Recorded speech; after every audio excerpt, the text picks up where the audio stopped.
माधव कुंज बिहारी जय राधा माधव कुंज बिहारी गोपी जना वल्लभ गिरिवरधारी गोपी जना वल्लभ गिरिवरधारी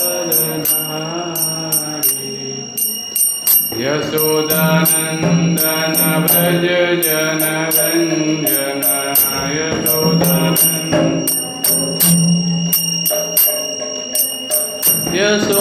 यशोदानंदन व्रज जन रंजन यशोदानंदन व्रज जन रंजन यमुना तीरावनचारी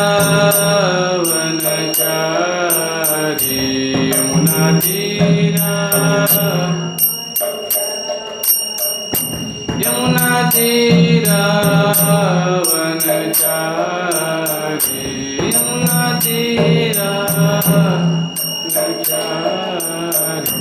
जय राधा माधव कुंज बिहारी जय राधा माधव कुंज बिहारी जय राधा माधव कुंज बिहारी जय राधा फैन चालू करो जरा कुंज बिहारी हरे Krishna Krishna Krishna Hare Hare Hare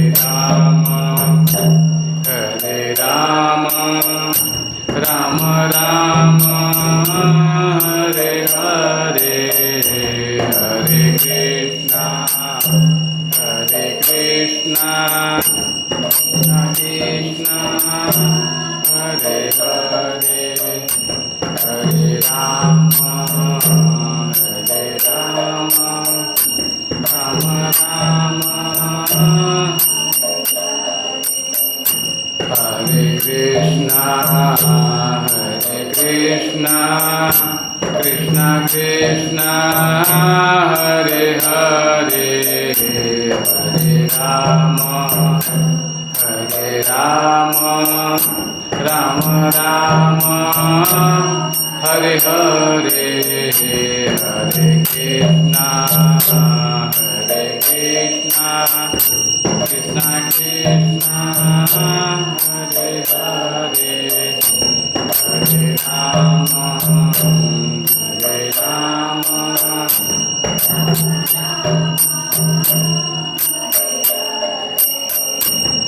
Hare Krishna Krishna Krishna Hare Hare Hare Ram Ram Ram Hare Hare Hare Krishna Krishna Krishna Hare Hare Hare Ram Ram Ram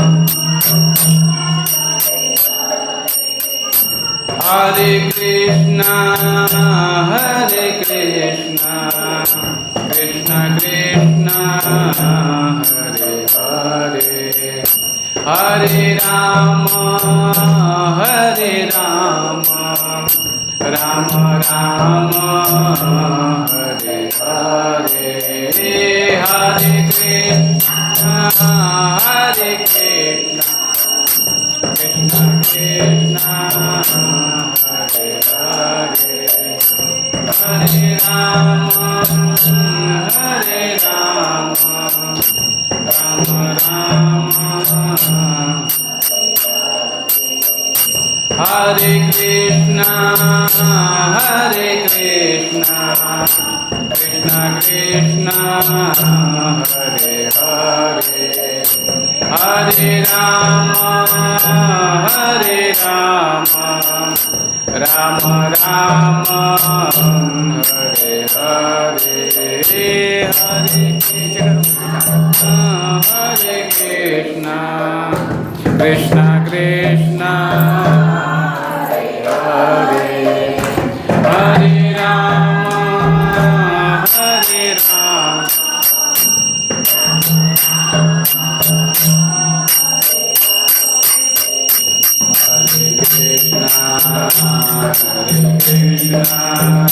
Krishna Krishna, Hare Hare, Hare Rama, Hare Rama, Rama Rama, Hare Hare, Hare Krishna, Krishna Krishna, Hare Hare, Hare Rama, Hare Rama,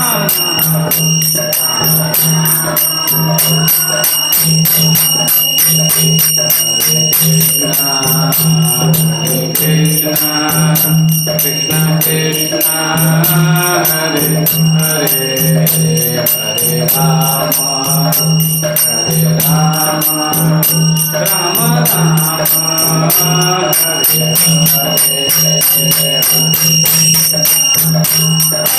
Krishna, Krishna Krishna, Hare Hare, Hare Rama, Hare Rama, Rama Rama, Hare Krishna, Krishna Krishna, Hare Hare, Hare Rama, Hare Rama, Rama Rama, Hare Hare, Hare Krishna, Krishna Krishna, Hare Hare, Hare Rama, Hare Rama, Hare Krishna, Hare Krishna, Krishna Krishna, Hare Hare, Hare Rama, Hare Rama, Rama Rama, Hare Hare, Hare Krishna, Krishna Krishna, Hare Hare, Hare Rama, Hare Rama,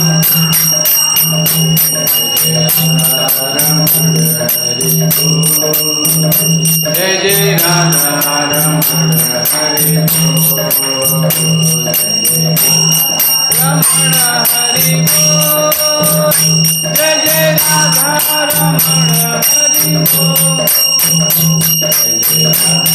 Ramana, Hare Bol, Jai Jai Radha Ramana, Hare Bol, Jai Jai Radha Ramana, Hare Bol, Jai Jai Radha Ramana,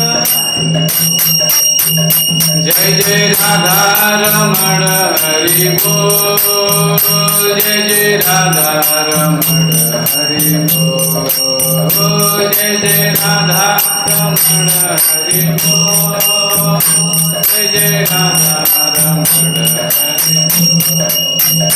Jai Radha Shyam Sundar, Radha Shyam Sundar, Radha Shyam Sundar Shri Radhe, Jai Radha Shyam Sundar, Radha Shyam Sundar, Radha Shyam Sundar, Jai Jagannath, Jai Jagannath, Baladev,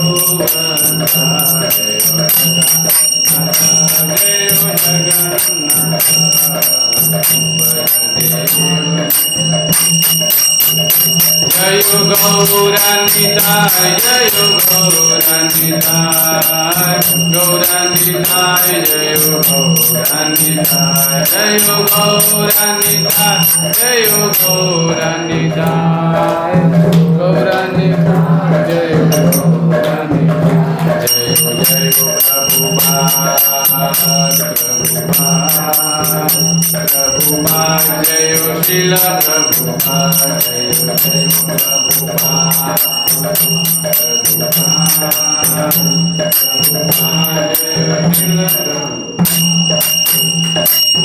हरिनाम संकीर्तन की जगतगुरु श्रील प्रभुपाद की निताई गौतमानंदे हरि हरि बोल। हरे कृष्णा। सब लोग गीता ले लीजिए। माता जी सबको बांट दो जरा, गीता सबको दे दो हाथ में।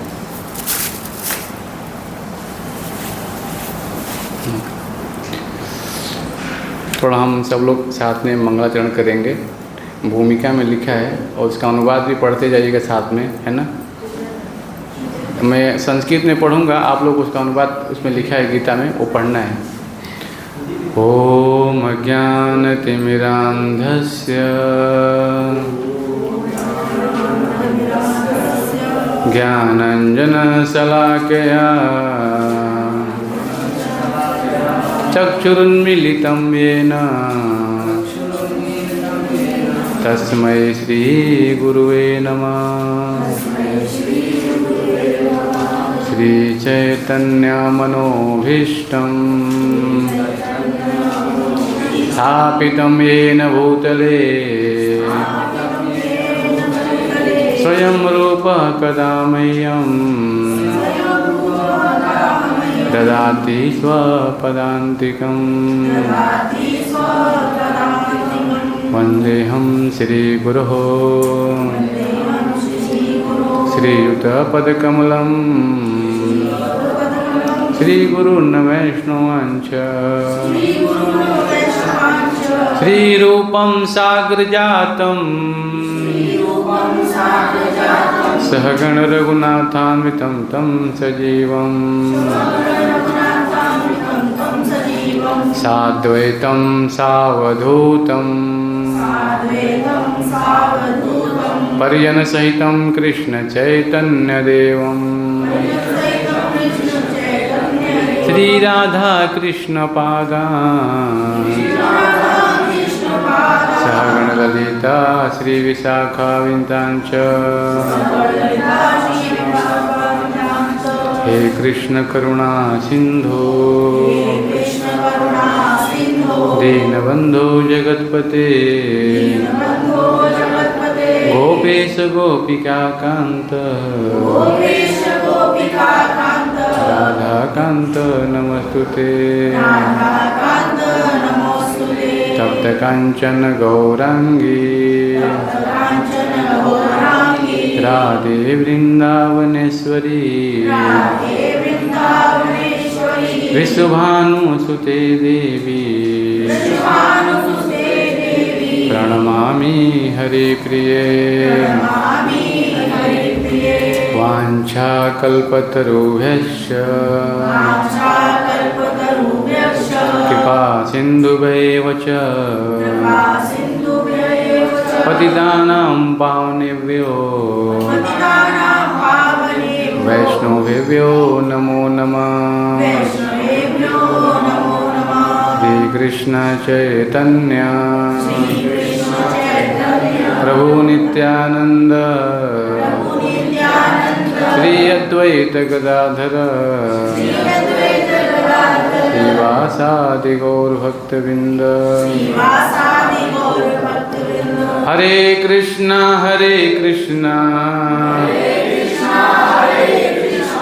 कृष्णा कृष्णा हरे हरे हरे राम राम राम हरे हरे।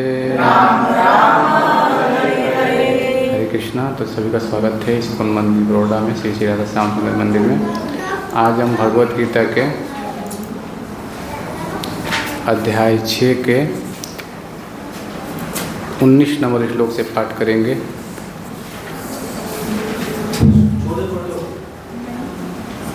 Page number 240।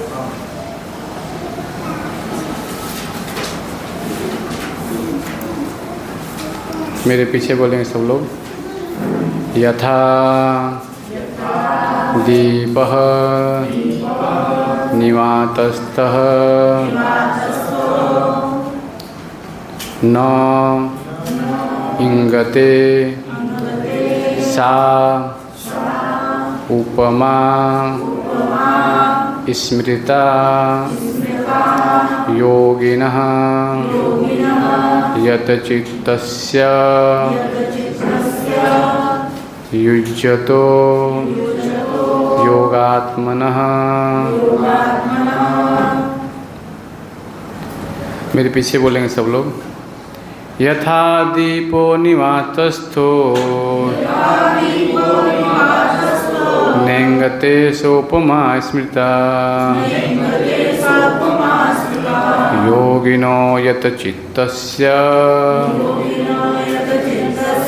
युञ्जतो योगमात्मना। यथा दीपो निवातस्थो नेंगते सोपमा स्मृता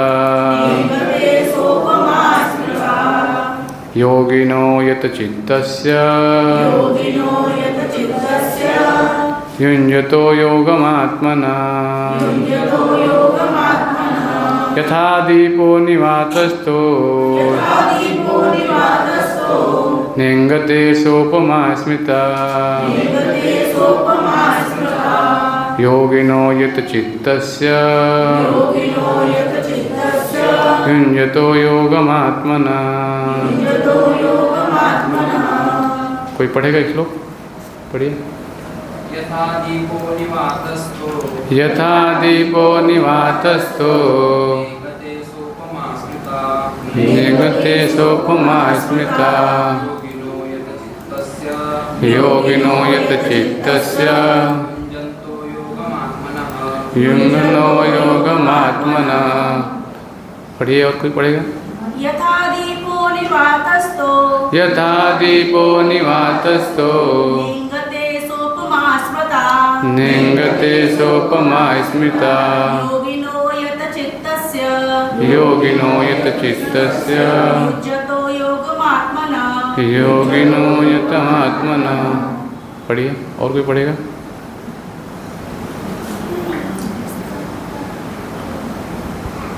यथा दीपो निवातस्थो यथा दीपो निवातस्थो युञ्जते सोपमा स्मृता नियंगते सोपमात्मना योगिनो यत चित्तस्य योगिनो यत चित्तस्य युज्यतो योगमात्मना। योगतो योगमात्मना। मेरे पीछे बोलेंगे। यथा जिस तरह दीप दीपक निवातस्थ वायु रहित स्थान में न नहीं इंगते हिलता डुलता सा यह उपमा तुलना स्मृता मानी जाती है योगिना योगी की यत चित्तस्य जिसका मन वश में है युञ्जतः निरंतर संलग्न योगम ध्यान में आत्मना अध्यात्म में। मेरे पीछे बोलेंगे। जिस प्रकार वायु रहित स्थान में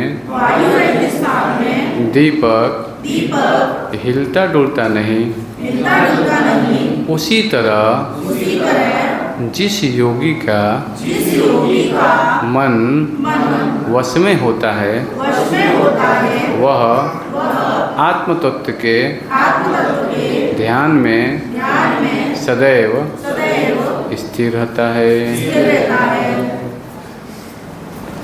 नमो विष्णुपदाय कृष्ण पृष्ठाय भूतले श्रीमते भक्तिचर स्वामी नाम स्मृता सुप्रणेता वांगमृता प्रभुपादगतपाल नवमी भक्तिचार बोधन। नमो विष्णुपदाय कृष्ण पृष्ठाय भूतले श्रीमते भक्तिवेदांत स्वामी नाम नमस्ते सरस्वती देवी गौरवाणी प्रचार नमादि पश्चात करेंगे। तात्पर्य पढ़ूंगा, थोड़ा ध्यान से देखिए, सुनिएगा आप लोग। कृष्ण भावना भावित व्यक्ति अपने आराध्य देव के चिंतन में उसी प्रकार अविचलित रहता है जिस प्रकार वायु रहित स्थान में एक दीपक रहता है।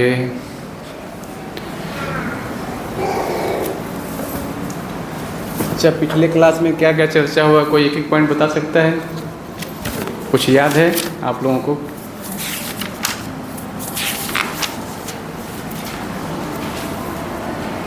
किसी को कुछ याद है? हमने पिछले क्लास में चर्चा किया था कुछ। ठीक है, फिर से एक बार रिवीजन करता हूँ ताकि आप लोगों को याद हो जाए। तो 18 से 23 नंबर श्लोक में चर्चा हो रही है अष्टांग योग की सिद्धावस्था। सिद्धावस्था का अनेक पहलू सत्कार 23 नंबर श्लोक तक पढ़ेंगे हम एक बार। तो हमने बताया था अष्टांग योग के 2 स्तर होते हैं, यम, नियम, आसन, प्राणायाम, प्रत्याहार, धारणा, ध्यान और समाधि। ये 8 बताया था मैंने। फिर इसके आगे हमने चर्चा किया था कि अष्टांग योग की सिद्धावस्था क्या है। अष्टांग योग में पूर्णतः युक्त प्राप्त करने के निम्नलिखित कार्य आवश्यक हैं। पहला होता है विनिमय चित्तम, जिसका मैंने चर्चा किया था, मानसिक कार्यकलापों अथवा चेतना को अनुशासित रखना। फिर आता है आत्मनेवातिष्ठते, यानी अध्यात्म में स्थित होना। उदाहरण के लिए बताया गया है ये श्लोक में कि जिस प्रकार वायु रहित स्थान में दीपक हिलता डुलता नहीं है, उसी तरह जिस योगी का मन उसके वश में होता है, इसको बोलते हैं यत चित्तस्य। देखिए बाहर एक दीपक रख देंगे अभी तो हवा आएगा तो क्या होगा, हिले डुलेगा। लेकिन एक कमरा है, फैन बंद सब बंद कर दिए और यहाँ पे रख दीजिए तो क्या होगा, वो हिले डुलेगा नहीं, स्थिर रहेगा। उसी प्रकार जिसका व्यक्ति आध्यात्म चेतना में मन स्थिर रहेगा वही इन चीज़ों को समझ सकता है ना। फिर आगे क्या बता रहे हैं, यत चित्त से बोला, यह आत्म तत्व के ध्यान से स्थिर रहता है। तो यहाँ पे बताया गया है कि अष्टांग योग में पूर्णावस्था प्राप्त करना यानी परमात्मा का साक्षात्कार। तो पिछले क्लास में मैंने चर्चा किया था कि ध्यान मार्ग में मन को शुद्धिकरण करना ही मुख्य लक्ष्य होता है। जब तक चित्त शुद्धि नहीं होता है तब तक परमात्मा का दर्शन नहीं होता है। फिर मैंने बताया था आप लोगों को कि मन की क्रियाओं को रोककर ध्यान कैसे करना चाहिए। तो मैंने बताया था पिछले क्लास में कि मन जो है क्या है, एक बंदर की तुलना किया गया इसका, है ना। कभी उस डाले पे कभी उस डाले पे, कभी नहीं, मैं चीज़ों को स्वीकार करेगा और कुछ देर में उस चीज़ों को अस्वीकार भी कर देगा। तो मन के बीच बताया गया भूत, भविष्य और वर्तमान। मन को अस्त व्यस्त करने वाले विचार, भावनाएं, पसंद और नापसंद। तो देखते हैं कि कई सारी चीज़ें हैं, कभी हमें चीज़ें कोई पसंद आती है, कभी वही चीज़ें अच्छा नहीं लगता है। तो चित्त शुद्धि करने के लिए मैंने बताया था चित्त और चित्त 2 चीज़ आता है। पहला मैंने बताया था कि मानसिक कार्य की संपूर्णता ही चित्त है। तो बताया गया था कि मैंने आत्मा से निकलने वाली जो कांति है, जो चित्त है, वो क्या है, शुद्ध है। और मैंने बताया था कि चित्त यानी भौतिक पदार्थ से तुलना किया गया है, जैसे मैं आगे भी चर्चा करूँगा इसके ऊपर। बाहरी चीज़ों से हमारे ऊपर मन पर आक्रमण होता है।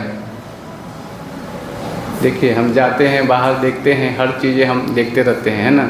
तो ये क्या होता है, हमारे मन पलट पे एक मैंने बताया था पेज के ऊपर क्या होता है, जैसे एक एक लेयर चढ़ता रहता है, होता है ना। तो ये बताया है कि मैं दुखी हूँ, लेकिन क्या बताइए, आप बताइए कौन दुखी है, मन, बुद्धि, अहंकार का है, सूक्ष्म शरीर है। लेकिन आत्मा कभी दुखी नहीं होता है, हाँ, सचित आनंद है। इसकी मैंने चर्चा किया था। तो बाहरी चीज़ें हमारी दुनिया से प्राप्त होता है, जो हम देखते हैं वही हमारे मन पलट पे छपता है। जैसे हमारे माता पिता हैं और बच्चों को ऐसा संस्कार मिलता है, हाँ, बड़ों के साथ बैठते हैं तो, है कि नहीं। तो ये सब क्या होता है, हमारे गुरु से, माता पिता से वो अच्छे संस्कार हमें प्राप्त होते हैं। फिर मैंने चर्चा किया था कि इस दुनिया में हम जितना पहचान बनाते हैं मन उतना ही दुखी होता है। क्यों? क्योंकि बाह्य चीज़ों से हम क्या होते हैं, आकर्षित होकर के, इसलिए बताए विचलन होता है। चित्त में कभी विकार नहीं होता है। जैसे मैंने बताया था आप लोगों को कि जैसे तालाब है, तालाब में चंद्रमा हम देखते हैं रहता है और पानी क्या होता है, हिलता रहता है। तो क्या लगता है कि चंद्रमा भी हिल रहा है, लेकिन क्या होता है, लहरें हिलती रहती हैं, है ना।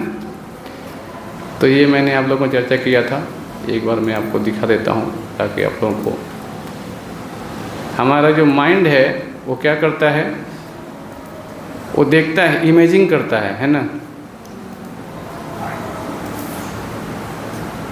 जैसे ये मैंने चर्चा किया था आप लोगों को। अच्छा,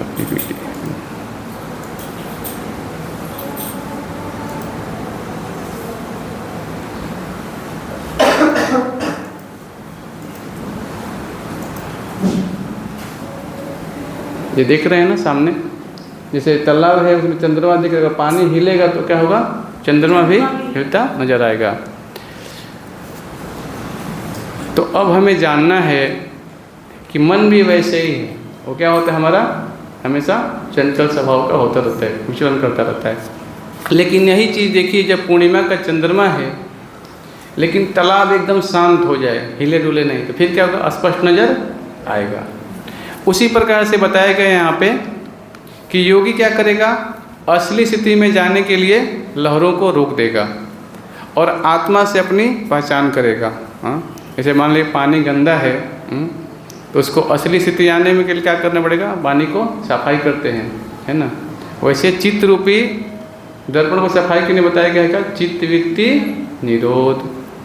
जैसे मैंने बताया था पिछले क्लास में, एक बार फिर से बताता हूँ कि मन को रोकना इसको बोलते हैं चित्त वृत्ति निरोध। जैसे मैंने बताया था कि नीम का पेड़ होता है, उसमें छोटे छोटे बीज आते हैं, हाँ, कड़वा होता है बीज। हाँ, अब मान लीजिए फिर उससे बीज से अनेकों बीज पेड़ निकलते हैं, लेकिन उस बीज को अगर मान लीजिए किसी तवे पे फ्राई कर देंगे आप, है ना, फ्राई कर देंगे तो फिर वो बीज लगाएंगे तो होगा नहीं होगा। उसी प्रकार से हमें क्या करना पड़ेगा, कृष्ण भावना भावित के जब हम अच्छे से पालन करेंगे तो क्या होगा, ये सब नष्ट हो जाएगा। तो मन बुद्धि को अंतःकरण से भगवान की सेवा में हमें लगाना चाहिए। इस दुनिया में जब हम इंद्रियों को दुनियादारी सुख दुख के निकट लेकर आते हैं तो उसके साथ संबंध रखते हैं, तब हमारा मन विचलित होता है। ये बहुत महत्वपूर्ण पॉइंट है, फिर से बता रहा हूँ मैं कि जब हम दुनियादारी के इंद्रिय विषयों के जो चीज़ हैं उसके निकट लेकर आते हैं, उसका संबंध बनाते हैं शरीर से, तो क्या होता है, मन हमारा विचलित होने लगता है। तो मैंने 3 चीज़ बताया था उदाहरण के लिए। एक कंप्यूटर का मैंने बताया था आप लोगों को उदाहरण कि मान लीजिए कंप्यूटर इसमें वायरस आ गया, हाँ, तो क्या वो सही से चलेगा, बस गोल गोल घूमता रहता है, होता रहता है कि नहीं।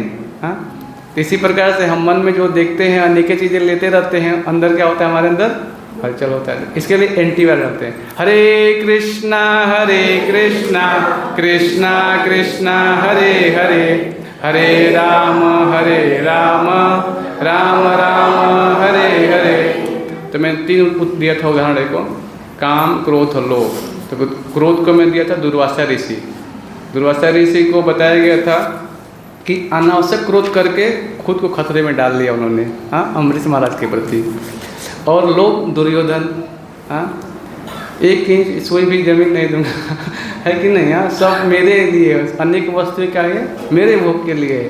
कृष्ण क्या बोलते हैं, भोक्तारम यक्तपसाम सर्वलोक महेश्वरम सुहृदम सर्वभूतानां ज्ञात्वाम शांति रिच्छति।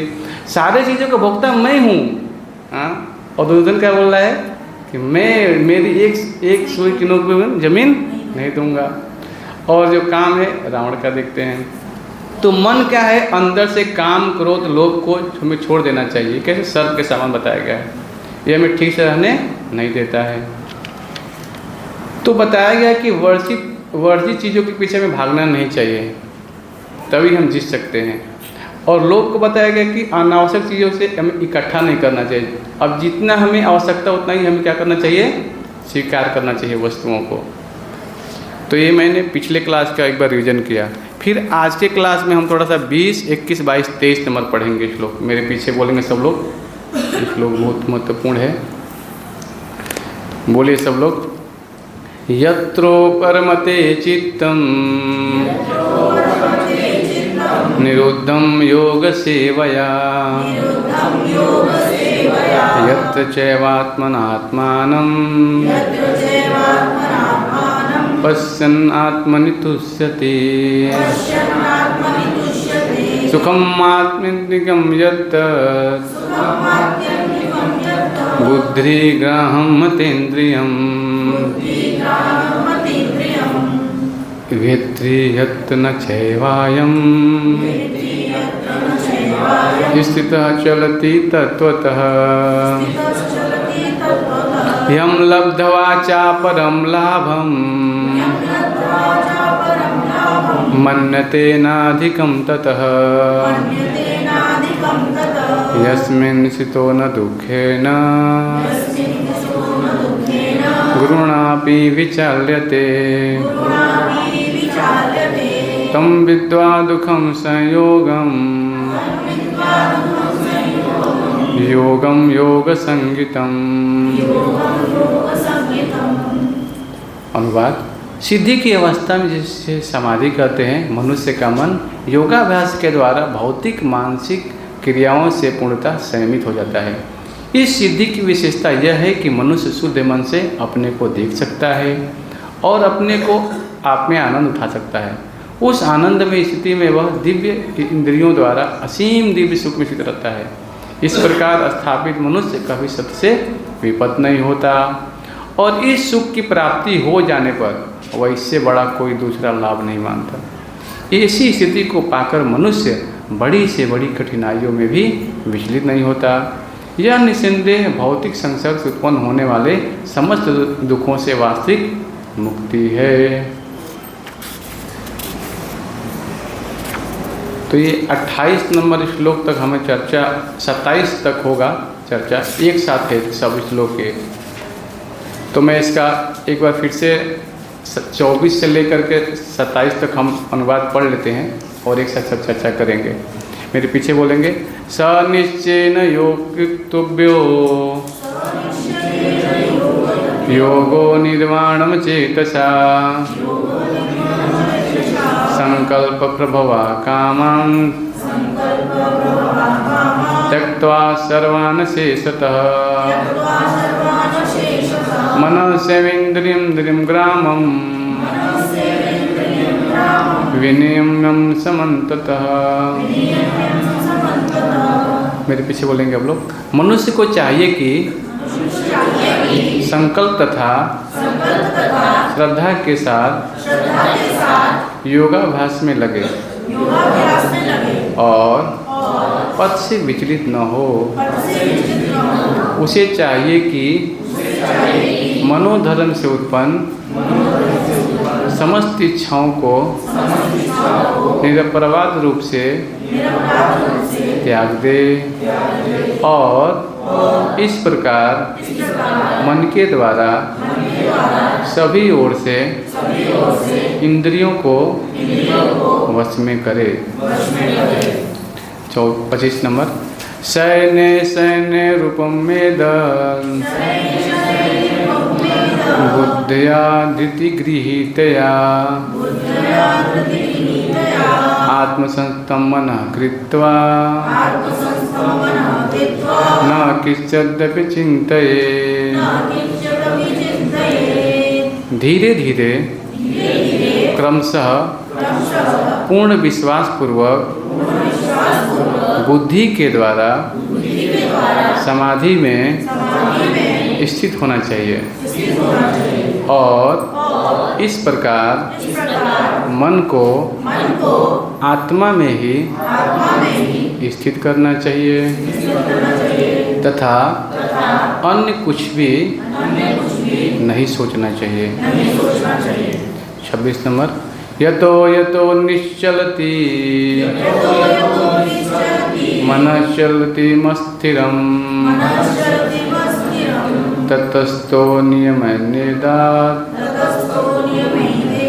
आत्मनेवं वशं नयेत्।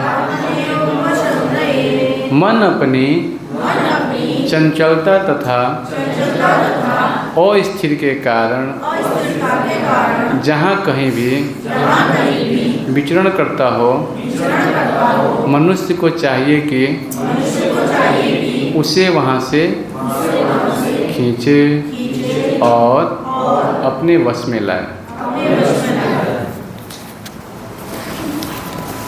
तो ये जो चर्चा हो रही है, मैं एक बार फिर से आपको रिवीजन करा देता हूँ कि योग की सफलता का सूत्र है मन को वापस लाना।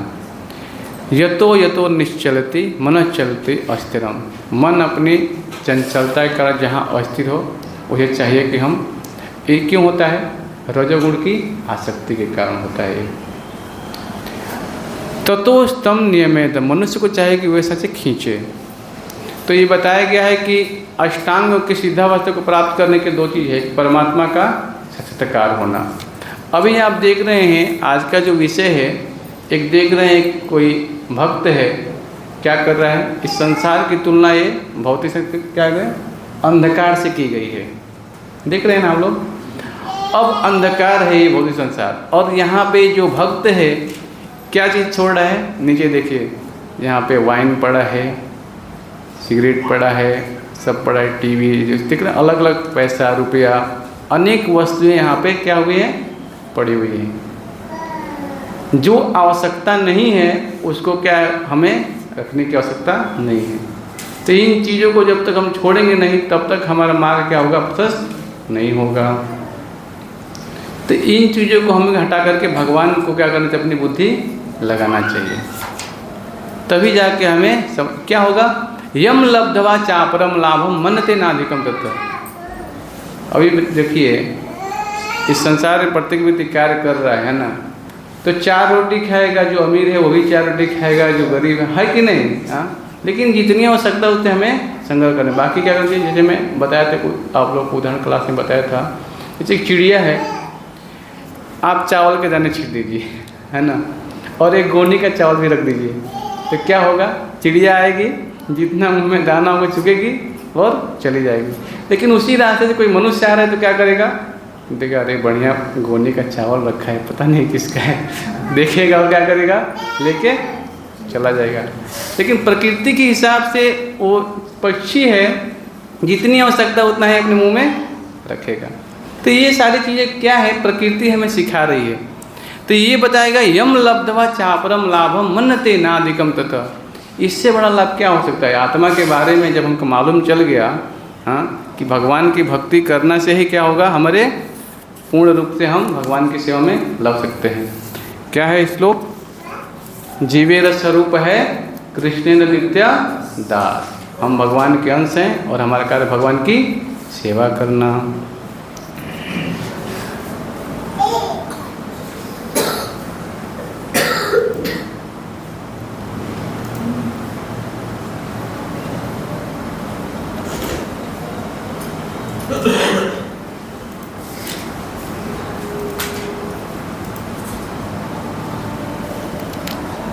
ये मैंने बताया था यम नियम आसन प्राणायाम, ये अष्टांग योग की जो है ना, लास्ट में देख रहे हैं आप लोग, अलग अलग है, लेकिन लास्ट में क्या है,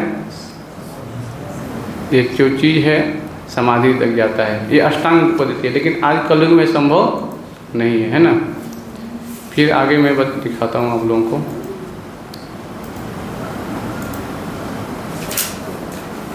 ब्रह्म, परमात्मा और भगवान, इसकी चर्चा होती है क्या, जैसे एक नवयुवक मान लीजिए कोई मंदिर में आया, कुछ मालूम नहीं है, तो क्या देखेगा, सूर्य का प्रकाश दिखेगा। लेकिन और एक भक्त है जो 1-2 महीने से मंदिर आ रहा है, वो देखा सूर्य का प्रकाश है, सूर्य एक ग्रह भी है। और कोई उन्नति भक्ति में आएगा, वो देखा सूर्य है, सूर्य का प्रकाश, सूर्य एक देवता भी है। समझ रहे ना, क्योंकि चेतना क्या हो रही है, धीरे धीरे प्रगति हो रही है। तो जो भगवान है, बताया गया श्लोक यहाँ पे भागवतम में आता है 1-2-11 में आता है कि प्रहलाद महाराज जो है पहले ध्यान लगाए थे, है ना, हाँ, लेकिन एक बार भगवान ने क्यों उनको दर्शन दिया, फिर क्यों उनकी उत्कंठा बढ़ाने के लिए। लेकिन वो बोले प्रहलाद महाराज और ध्रुव महाराज के भी आता है स्टोरी, ध्रुव महाराज के भी, तो बोले देखो इस शरीर में तुम मेरा दर्शन नहीं कर सकते, अभी तुमको क्या करना होगा, भक्ति करना पड़ेगा, तब जाके ये होता है, दर्शन होता है। तो ये जो विधि है अष्टांग योग की, अलग अलग भक्तों की अलग अलग रिलेशन के ऊपर। फिर एक श्लोक में अभी देखिए आप लोग को एक उदाहरण आया है गीता में, अभी मैंने लास्ट में जो पढ़ा, आप लोग को स्टोरी में एक इसमें है।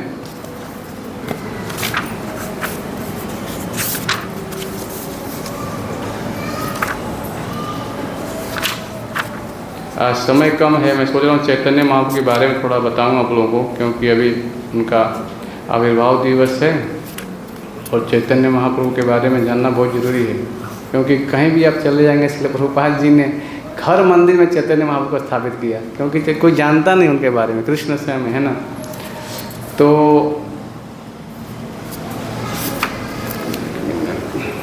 6 नंबर,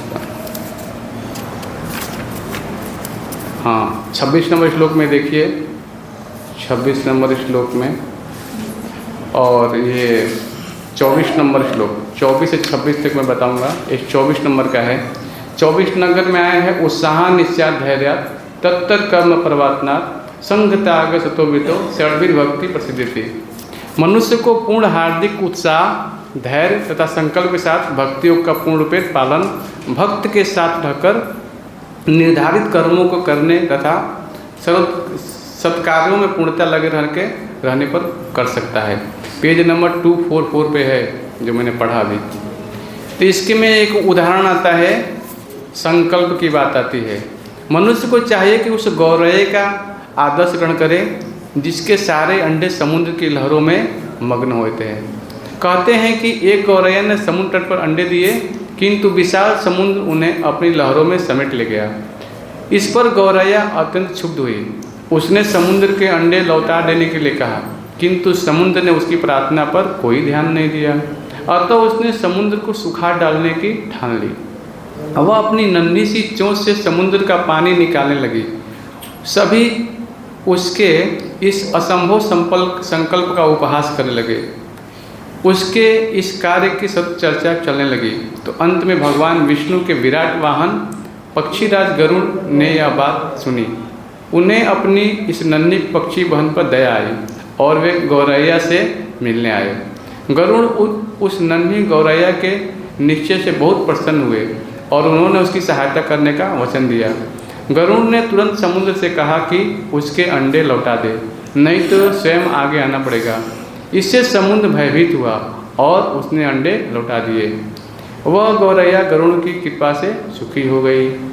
इसी प्रकार योग, विशेषतः कृष्ण भावनामृत में भक्ति योग अत्यंत दुष्कर प्रतीत हो सकता है, किंतु जो कोई संकल्प के साथ नियमों का पालन करता है, भगवान निश्चित रूप से उसकी सहायता करते हैं। क्योंकि जो अपनी सहायता आप करते हैं, भगवान उनकी सहायता करते हैं। तो सब इस कहानी से हमें सीख मिलता है कि एक छोटी सी पक्षी है, लेकिन संकल्प में क्या थी? अडिग थे। इसलिए गरुड़ आए, उन्होंने उसके वापस कराया। तो बहुत ही महत्वपूर्ण है उत्साह निश्चात धैर्य। ये हमें भक्ति में उत्साह होना ही चाहिए, तभी हम समझ सकते हैं इन चीज़ों को।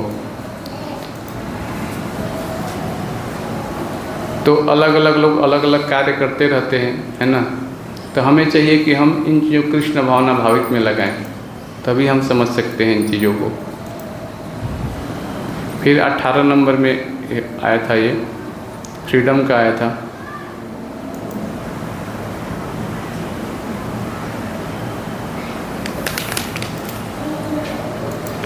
कोई इंग्लिश पढ़ेगा थोड़ा? 1 नंबर से पढ़िए, क्या लिखा है? दिख रहा है आप लोगों को? ये लाइन लिखा है ना पूरा, 9 पढ़ दीजिए, एक बार समझ जाएंगे आप लोग। हाँ, दूसरा डिटर्मिनेशन, ठीक। तीसरा Control senses by mind. 6 number Give up all material desires. Non-reaction. 7 number Intelligence sustained by intelligence. थोड़ा सा इसको और ऊपर से सही करिएगा। हाँ, हल्का सा सही करिए तो।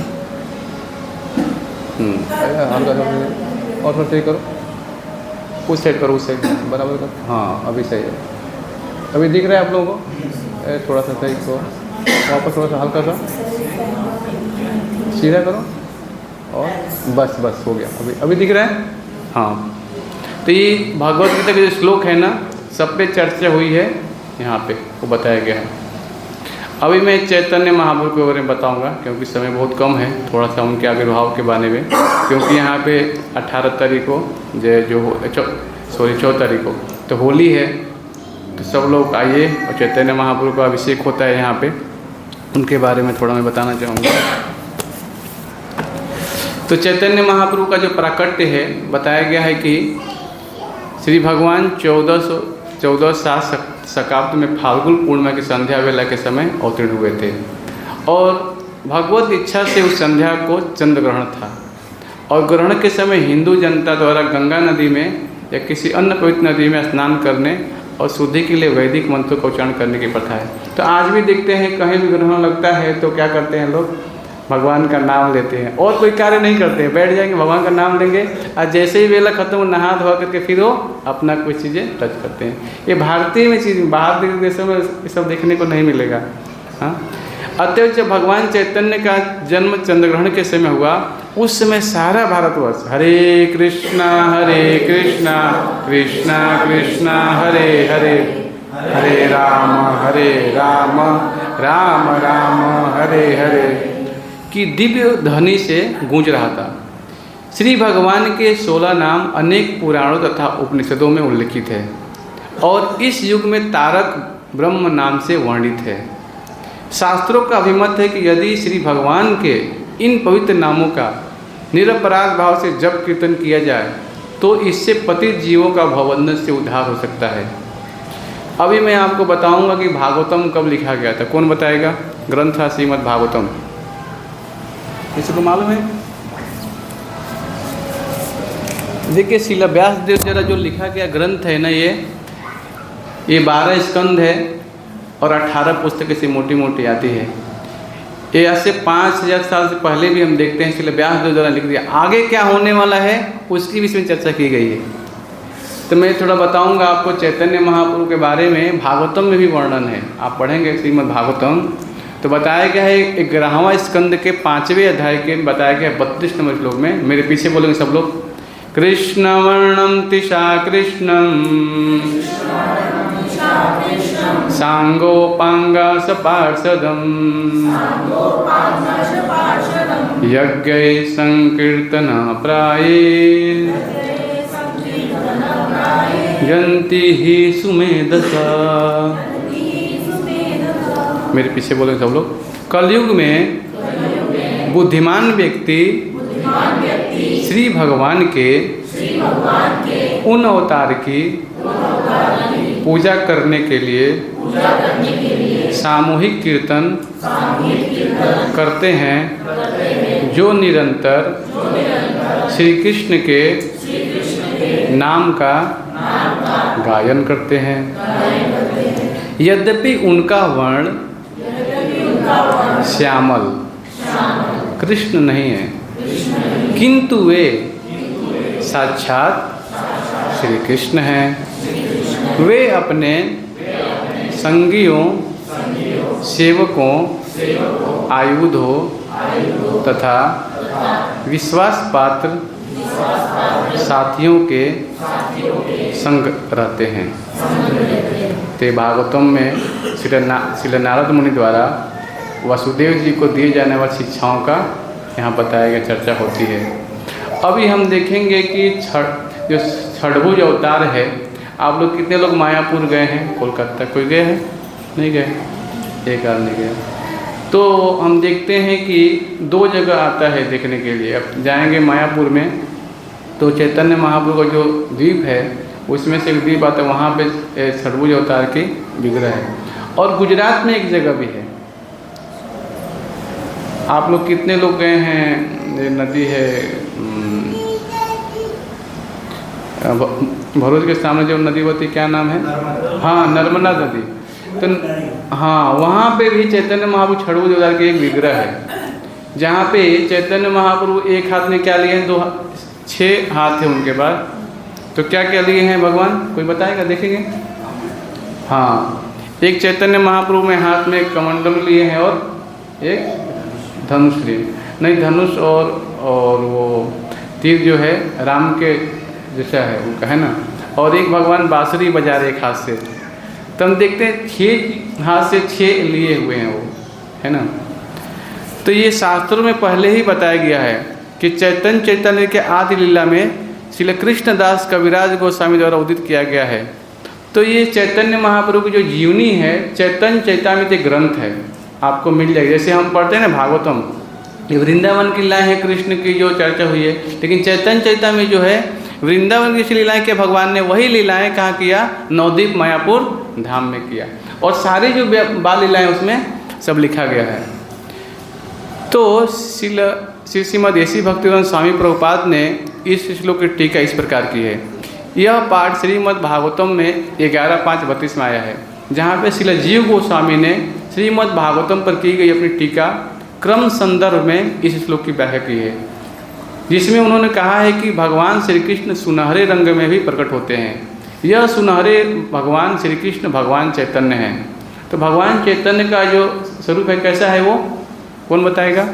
कैसा है? सुनहरा। कैसा है? जैसे कोई सोना पहनता है, हाँ, उसको जितना अग्नि में जलाते हैं क्या होता है? और तपता है, और कितना उसमें लाइट आता रहता है, हाँ, गोल्डन एकदम सुनहरा। तो वैसे क्या है, चैतन्य महाप्रभु का स्वरूप है सुनहरे रंग का, एकदम गोल्डन जैसा। हाँ, ये सुनहरे भगवान श्री कृष्ण भगवान चैतन्य हैं, जिनकी पूजा इस युग में बुद्धिमान लोगों द्वारा की जाती है। तो ये है भगवान की विशेषता, सब लोग नहीं जानते। हाँ, जो बुद्धिमान भक्त होगा वो क्या करेगा? चैतन्य महाप्रभु की पूजा करेगा, क्योंकि हर युग में अलग अलग आते हैं भगवान और अलग अलग सेवाएं हैं। हाँ, जैसे बताया था कि द्वापर या परिचय का यानी बड़े बड़े मंदिर होते थे, जो सेवा होती थी भगवान की, लेकिन इस युग में चैतन्य महाप्रभु को बताया गया है। इसकी पुष्टि श्रीमद् भागवतम में गर्ग मुनि द्वारा की गई है, जिन्होंने कहा है कि यद्यपि बालक श्री कृष्ण श्यामल है, किंतु वे 3 अन्य रंग में लाल, श्वेत तथा पीले रंग में भी प्रकट होते हैं। अब देखिए, लाल बताया गया है, श्वेत बताया गया और पीले रंग में। उन्होंने अपने श्वेत तथा लाल रंगों का प्रदर्शन क्रमशः सतयुग तथा त्रेता युग में किया, किंतु उन्होंने पीले रंग सुनहरे रंग का प्रदर्शन तब तक नहीं किया जब तक वे भगवान चैतन्य के रूप में प्रकट नहीं हुए, जो गौर हरि के नाम से विख्यात हैं।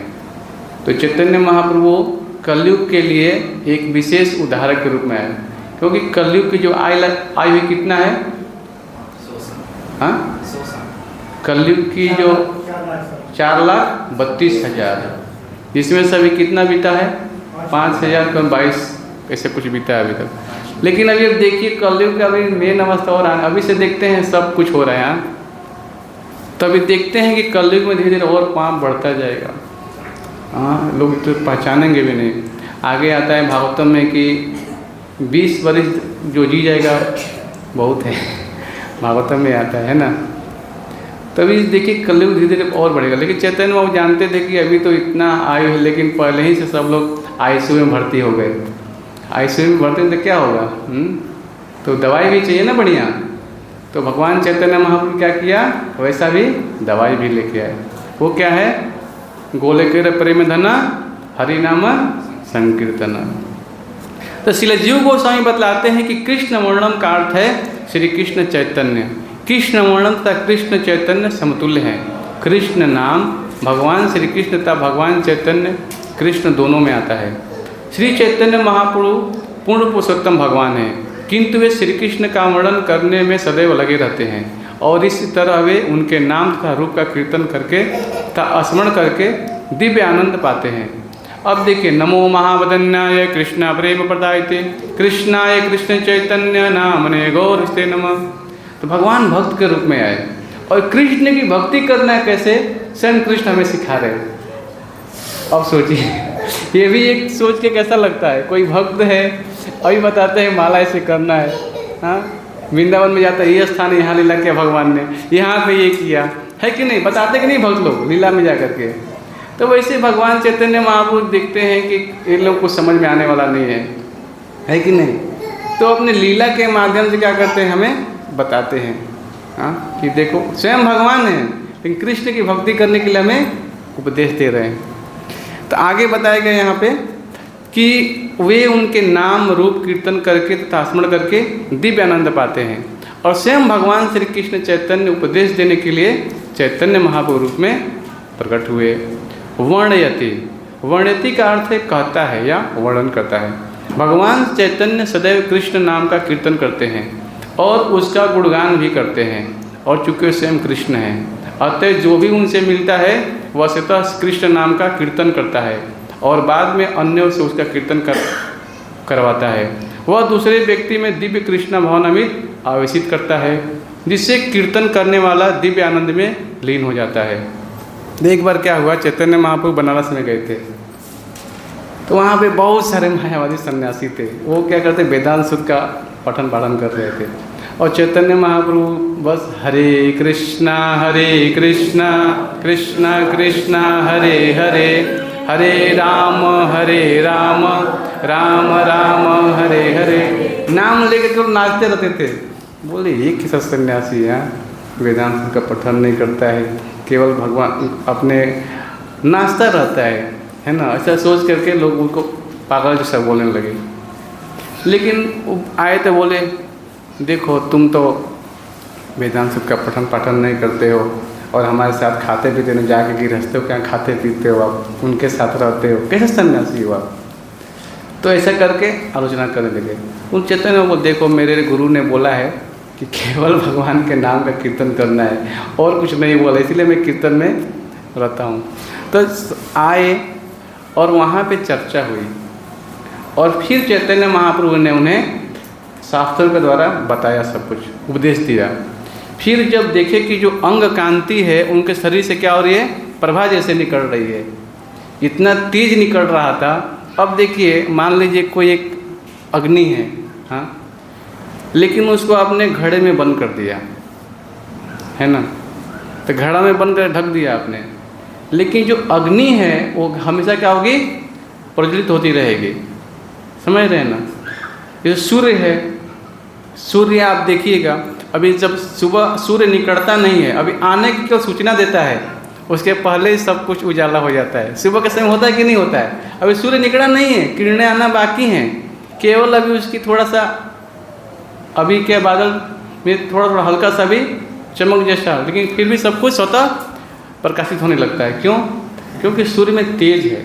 अब सूर्य सोचेगा मेरे को अंधकार का दर्शन करना है, क्या उसके भाग्य में है? नहीं है।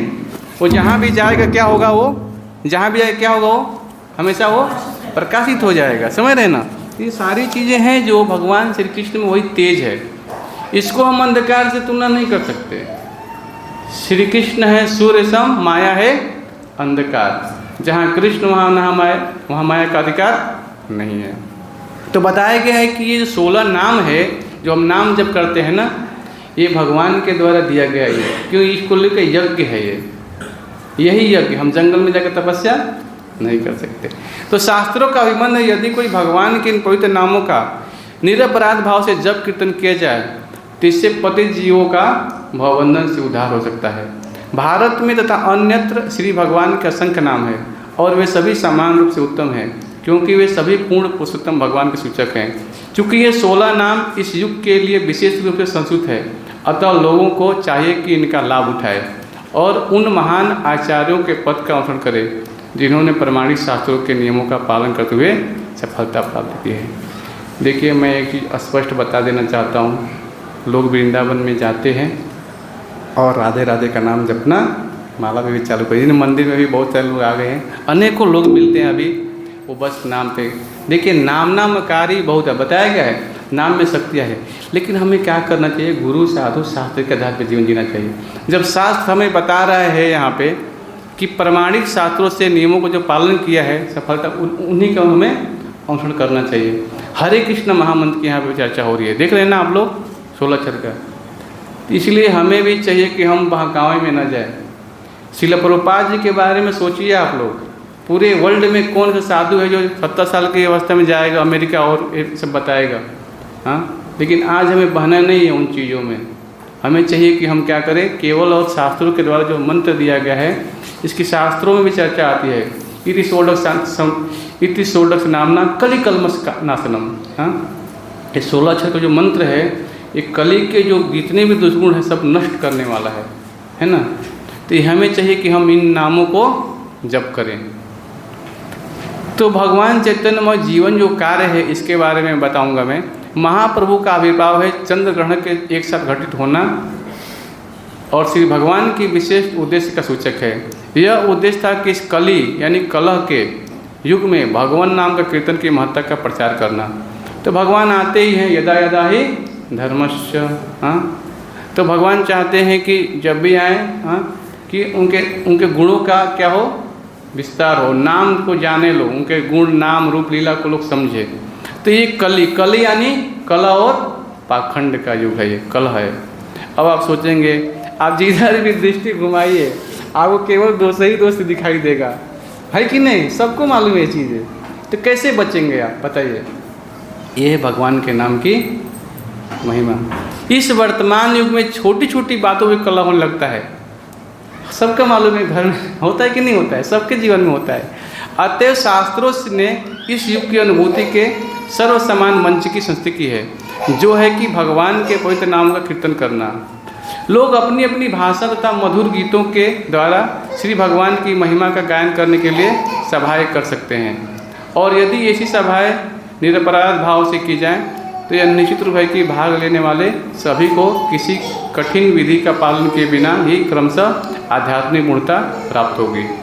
तो देखिए, घर में हमें चाहिए कि जब भी कुछ ऐसा माहौल होता है ना, तो कीर्तन चलाना चाहिए, वहाँ पे भगवान के नाम का जोर जोर से कीर्तन करना चाहिए, है ना। जब हम कीर्तन करते हैं तो ये जो ध्वनि है ये पूरे क्या करता है, वायुमंडल को शुद्ध करता है।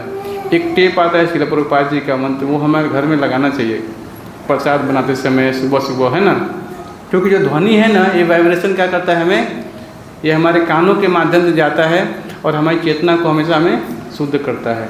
इसे नाम जो है क्या है, वो यही विशेष गुण बताया गया यहाँ पे।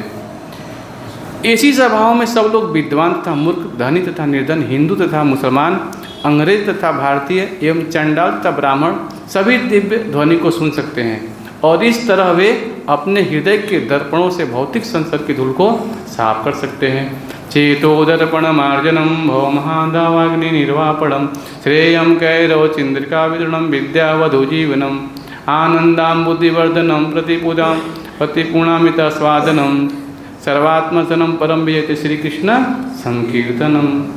तो चित्त रूपी दर्पण का मार्जन करने के लिए भगवान के नाम का यहाँ बताया गया है। जैसे मान लीजिए रोज़ हम शीशा देखते हैं, उसमें खूब मोटा धूल जमा हो गया, अब क्या आपका चेहरा दिखाई देगा? हाँ नहीं देखिए, क्या करना पड़ेगा, धूल को हटाना पड़ेगा। वैसे ही हमें हरे कृष्ण महामंत्र क्या है, हमें सफाई करता है हमारे हृदय। श्री भगवान के उद्देश्य की पूर्ति के लिए विश्व के समस्त लोगों को चाहिए कि वे पवित्र भगवान नाम को मनुष्य जाति के लिए सार्वभौमिक धर्म से सर्व समान मंच के रूप में स्वीकार करें। दूसरे शब्दों में भगवान चैतन्य महाप्रभु के अवतरण के साथ साथ पवित्र नाम का भी अवतरण हुआ। तो भगवान इसीलिए आए ही थे कि भगवान चैतन्य महाप्रभु जो थे बहुत रोते थे। सब लोग आए नवद्वीप में, बोले लड़का चुप ही नहीं हो रहा है, क्या है? तो कई बड़ी माताएं होती हैं ताले के कीर्तन, हरे कृष्णा कृष्ण कृष्ण हरे हरे, हरे राम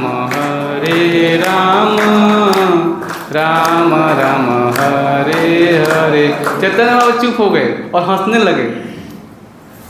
फिर माता जी ने कीर्तन करना बंद, फिर चिल्लाना चालू कर दिए, बड़ी परेशान हुई। फिर माताओं ने कीर्तन करना चालू किया, फिर चुप हो गए।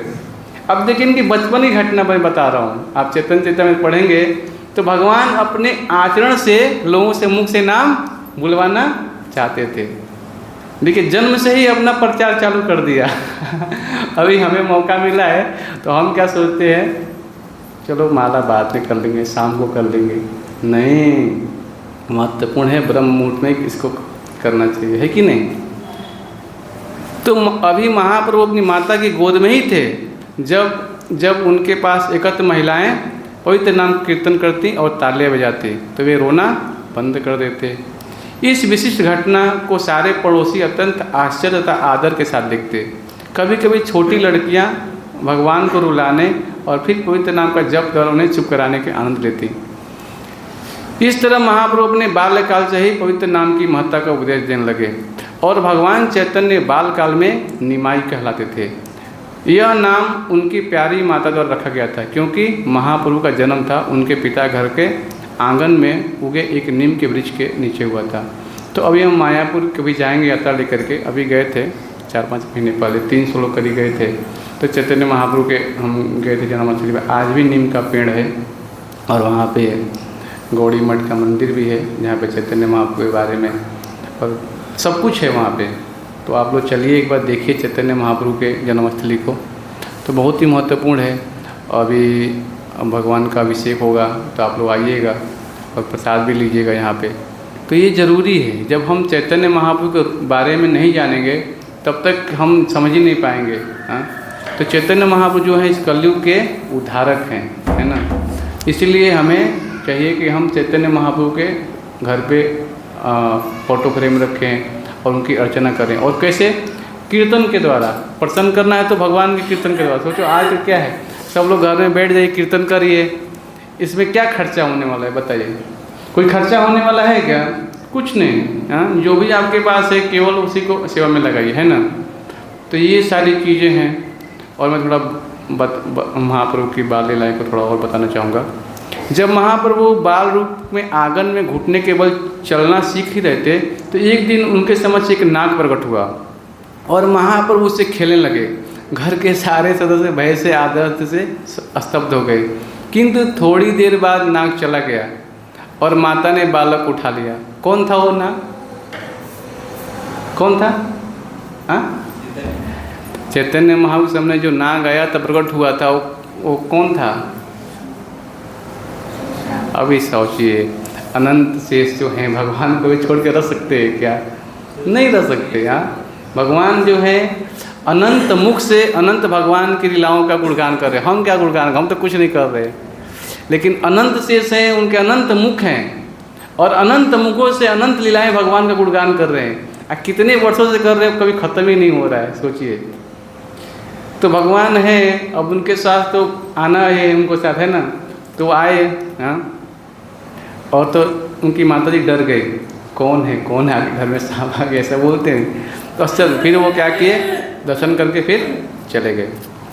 एक बार एक चोर उनके आभूषण छीनने के उद्देश्य से आया और उन्हें चुरा ले गया, किंतु डरे नहीं।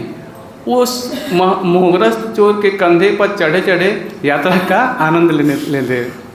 यह चोर बच्चे को लूटने के लिए एकांत स्थान की तलाश में था, किंतु ऐसा हुआ कि वह चोर इधर उधर घूमकर फिर से जगन्नाथ मिश्र के घर पर पहुंच गया और पकड़े जाने के भय से बालक को तत्काल वहीं पर छोड़कर चला गया। निसंदेह चिंतित माता पिता तथा परिजन खोए बालक को पाकर अत्यंत प्रसन्न हुए। तो देखिए, भगवान के वृंदावन में लीलाएं में देखते हैं भगवान के कितने सारे गहने पहना देते। और चैतन्य महाप्रभु के माता पिता हैं जगन्नाथ मिश्र, उन्होंने भी चैतन्य महाप्रभु को पहनाया। अब कोई भी आभूषण देखा चोरी करने की इच्छा हो जाएगा, तो चोर को भी ऐसा लगा, तो वो कंधे पर रख लिया और चारों तरफ घुमाने लगा। लेकिन हम देखते हैं कि जैसे ही क्या हुआ, एकांत स्थान ढूंढ रहा था, तो चैतन्य महाप्रभु देखिए कौन उनकी शक्ति को समझ सकता है। फिर उनके मति को भ्रमित करके घुमा के फिर इसको घर पे ला के छोड़ दिया। देखा करे, मैं तो जहाँ से ले गया था वहीं पे हैं। फिर माता पिता ढूंढ ही रहे थे और ला के, तो बहुत अच्छा है। और एक बार बताया गया है, एक बार तीर्थयात्री ब्राह्मण जगन्नाथ मिश्र के घर पधारे और जब वह भगवान को भोग अर्पित कर रहे थे तो महाप्रभु उसके समक्ष प्रकट हुए और उन्हें भोग ग्रहण कर लिया। अब देखिए ये कहानी बहुत अच्छा है, मैं शॉर्ट में बताया था आप लोगों को, समय कम है। तो हम भोग लगाते हैं भगवान को, हाँ, भगवान को निवेदन करने के लिए, और भगवान स्वयं बालक के रूप में सामने खड़े हैं। हाँ, तो अल्टर बंद कर दिए, चैतन्य महाप्रभु आए और भोग को उठा के खाने लगे। तो ब्राह्मण चिल्लाने लगा, अरे ये तो जूठा कर दिए बालक, किसके अब हटाओ हटाओ, इसको ले जाओ। हाँ, ऐसे बोलने लगे। तो जगन्नाथ ने बोले, ठीक है मेरा बालक है, जूठा कर दिया है अगर, तो ठीक है आप फिर से नया भोग तैयार करिए, है ना। फिर से उसको राशन दिया गया, फिर वो रात को बनाया। फिर क्या किया उन्होंने, फिर से भोग लगाया भगवान को। फिर चैतन्य महाप्रभु आए, अभी क्या किया, उनको रूम में बंद कर दिए थे। हाँ, फिर से भगवान को उनको नींद आ गया, फिर से वो निकले बाहर, फिर से आए, फिर खाना चालू कर दिए। फिर वो रात को क्या हुआ, उसको बहुत अफसोस होने लगा ब्राह्मण को, मैं बार बार भोग लगा रहा हूँ, ये बालक निमाई आके खा ले रहा है। हाँ, तो ये एक बार जब तीसरी बार जब हुआ, हाँ, तो यहाँ बताया गया है कि उस समय बाल रूप श्री भगवान उस भाग्यवान ब्राह्मण के समक्ष प्रकट हुए और स्वयं कृष्ण के रूप में अपना दर्शन दिया। अरे भाई तुम मेरे को भोग लगा रहे हो, मैं स्वयं आ रहा हूँ खाने के लिए, क्यों इतना डर रहे हो। दर्शन दिया भगवान ने उस ब्राह्मण को। सोचिए, हाँ, ब्राह्मण को इस घटना को प्रकट न करने के लिए कहकर बालक अपनी माता की गोद में लौट आया। अब देखिए भगवान की लीलाएं क्या हैं, बहुत दिव्य हैं, है कि नहीं? हाँ, तो ये भी हम घटना से देख सकते हैं कि उन्होंने बता भी दिया। क्या बता दिया? कि किसी को बताना मत। समझ रहे हैं ना? ब्राह्मण को बताया, देखो तुमने प्रयास किया तो मैं तुमको अपना स्वरूप दिखा दिया, लेकिन ये घटना किसी से सबको बताना मत। न कर कहेंगे क्या? उपहास करेंगे, है कि नहीं? तो बताया गया है कि स्वयं प्रकट किए चैतन्य, कृष्ण रूप दिखाया उसको कि मैं ही स्वयं कृष्ण हूँ। तो ये बहुत सारा चीज़। एक और मैं बताऊँगा, ये स्टोरी आप लोगों ने देखा होगा कि ब्राह्मण को जब गंगा स्नान करने जाते थे तो ब्राह्मण क्या करते थे, अपना सब लोग जानते हैं 3 टाइम संध्या वंदन होता है, गायत्री करते हैं ब्राह्मण, है ना? तो गंगा नदी में जाकर लोग गायत्री कर रहे थे। तो चैतन्य महाप्रभु क्या करते थे, उनका पैर पकड़ लेते थे, हाँ, और खींचने लगते थे। तो बोले निमाई तुम यहाँ क्या कर रहे हो? हाँ, तो शिकायत करते थे बहुत सारा। तो हम देखते हैं कि भगवान की जो लीलाएं हैं वृंदावन से ही रिलेटेड ही है यहाँ पे भी, लेकिन वो भी सब क्या हैं, सब दिव्य हैं। भगवान अपनी तरफ सबको जीवों को आकर्षित करने के लिए लीलाएं करते हैं। जैसे मान लीजिए यहाँ कोई आया, सर्कस आया, तो अपना सब कुछ साथ समझ 1 महीने तक लेके आता है और पूरा टेंट लगाता है। हम टिकट खरीदते हैं, जाते हैं देखने के लिए, लेकिन भगवान जब आते हैं तो वृंदावन में सारा चीज़ लेके आते हैं। हाँ, गिरिराज गोवर्धन पर्वत हो गया, यमुना नदी हो गया, उनके गो बालक हो गए, जितनी भी सब चीज़ें लेके आते हैं और ऐसी लीलाएं रंगपंच करते हैं कि हम सब जितने जीव हैं हम सब भगवान के द्वारा आकर्षित हो जाएं। तो ये है सब भगवान की लीलाएं। हरे कृष्णा कृष्णा कृष्णा हरे हरे, हरे राम राम राम हरे हरे। कोई किसी का प्रश्न हो तो पूछ सकते हैं। सबके पास माला है? अभी माला दे दीजिए अलमारी में से। तो एक माला का जप करेंगे सब लोग साथ में हमारे।